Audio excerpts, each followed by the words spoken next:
Hello, welcome to the Borg Bunker. This is Hugh Borg. Willkommen, bienvenue, welcome, im cabaret, au cabaret, du cabaret. We're living in interesting times. Thank you for reading and or watching my work. If you think I'm adding any value at all to understanding the global insanity we're now enduring, please like, share, subscribe, and amplify. I don't know what I'm doing, but I'm doing my best. We're all in this together. And I'm working to tighten up my online tech game, and I've made some reach outs to some people who can help me with this because I'm basically a Luddite tapping on the screen with a wooden shoe. I don't really know what I'm doing, but we'll go with baby steps. But for today, we got problems right here in River City. I've stopped watching my nightly dose of PBS that my father and I have been using to keep an eye on the pulse of what's happening in the United States. I did this, he's doing this too, because PBS NewsHour, as with the U.S. media in general, has become vapid and pointless over the last year at least, but it has been decades in the making. Thinking back to Manufacturing Consent, Chomsky's work, yes, I know he was at Epstein Island, and that was a bit of a gut punch too, but that doesn't really diminish from the argument that he made in Manufacturing Consent about how the United States media has been gamed from a propaganda angle in order to ensure that people do what they're told. All traditional news sources in the United States are really compromised, as are many in Canada, UK, Israel. The list goes on. Basically, anywhere you've got corporate media that is for profit, you're going to run into problems. But today we're going to be dealing with the byproduct of the USA's Madison Avenue World War II mobilization. Back in 1940s, when the Americans got involved in the war especially, this was also going on in other countries as well, but the Madison Avenue crew absolutely weaponized sales pitches and advertising and their understanding of human psychology in order to create very sophisticated and hard to avoid propaganda. And now today we're also dealing with the byproducts of that, because propaganda is literally the air we breathe. Every time you open your eyes and look around, listen to the radio, watch TV, go outside, go online, this video is probably going to be popped about 5 times with ads from YouTube for snoring machines and things like that. That's all part of the problem. All U.S. media is dying under the fascist suppression and oligarchic control.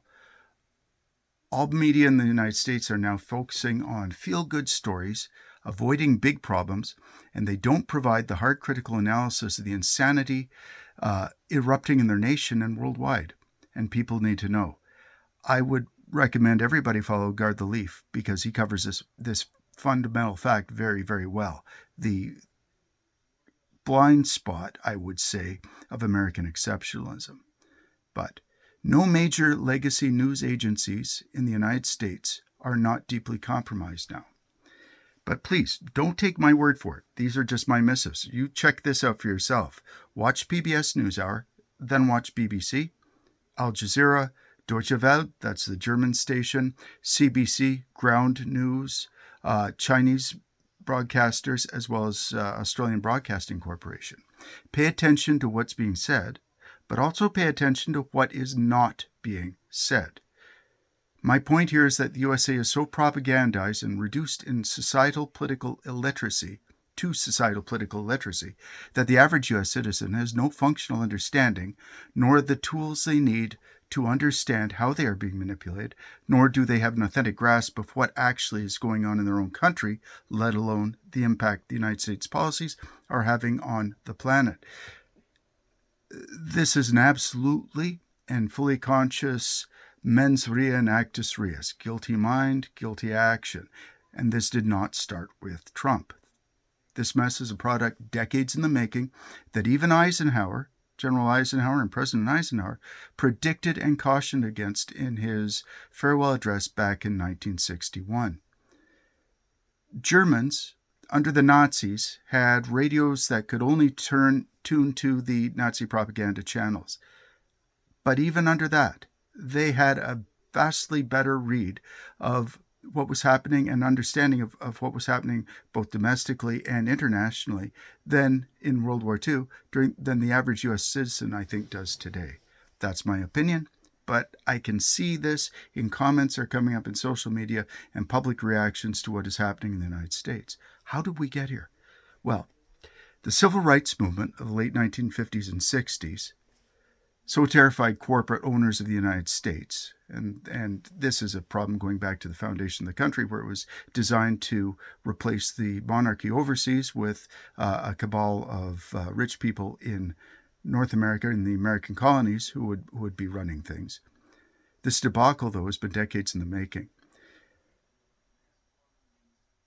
It's not just that Donald merely gamed the system, it's that the mindlessly greedy reflex to grift and steal and is so unconscious that even if Trump strokes out at this point, this process of fascism will continue. So today we're staring down the twin barrels of pointless war and global calamity. The truth is that the United States is now trapped in basically Data's finger puzzle from Star Trek, with no idea how to get out of it.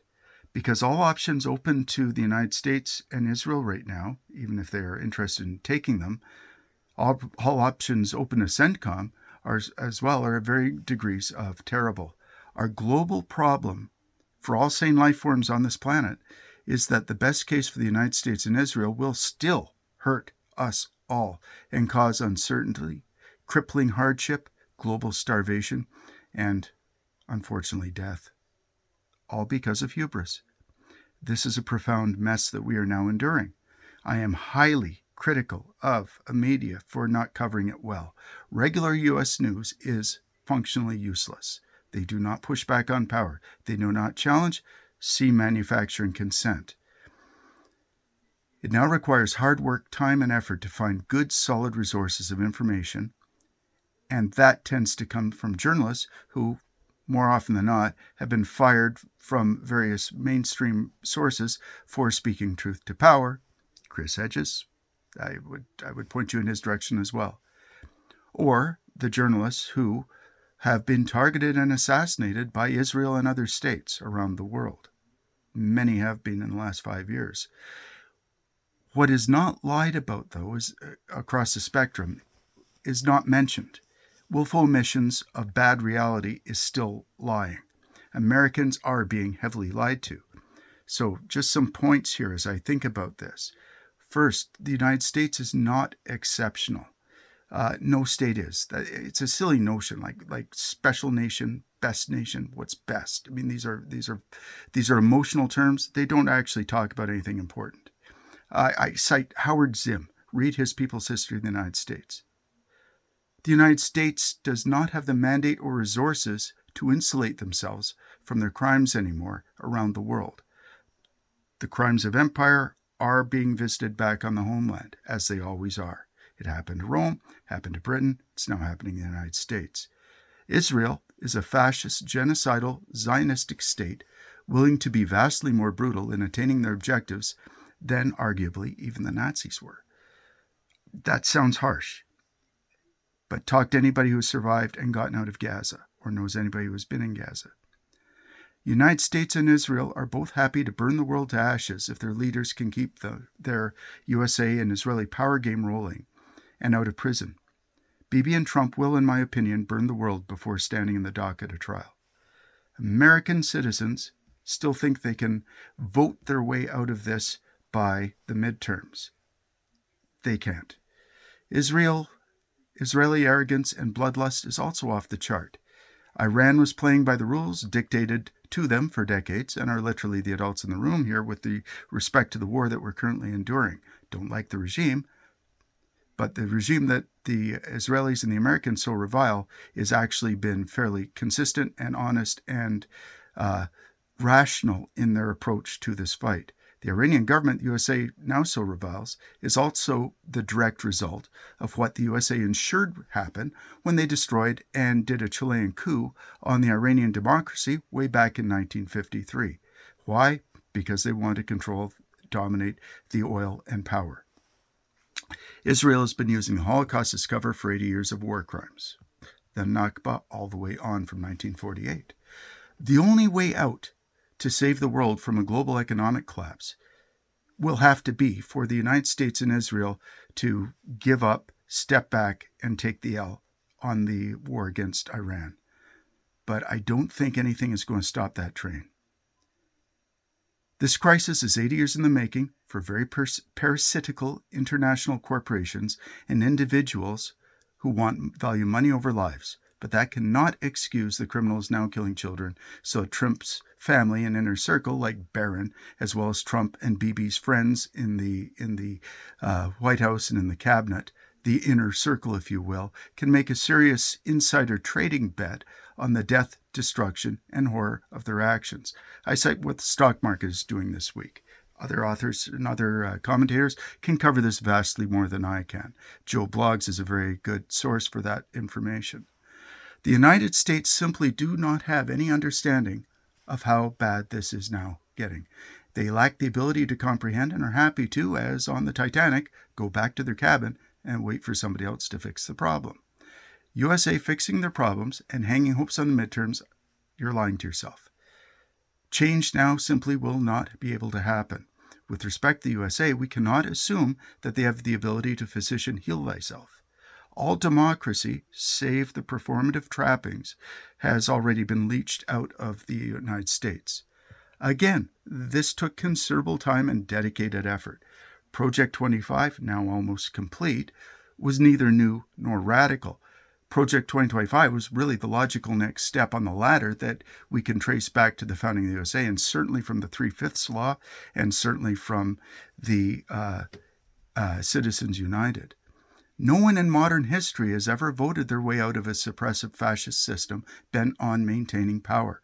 I fear that, while absolutely necessary and laudable, the No Kings protests that we are seeing right now are merely just one arrow in the quiver, necessary arrow, but only one of many that the United States people are going to need to solve this problem. For MAGA and Trump, they are using these protests as a pressure relief valve that buys them time. People go out on the weekends and they protest, and then they go back to work. Any meaningful opposition to the U.S. fascist dictatorship must be committed. For nonviolent civil disobedience, the best way to defeat this sort of thing is to work. You need a critical mass of people to resist hard. A monthly Saturday demonstration in the park, because you can do that while it's valuable, is not going to shift the needle.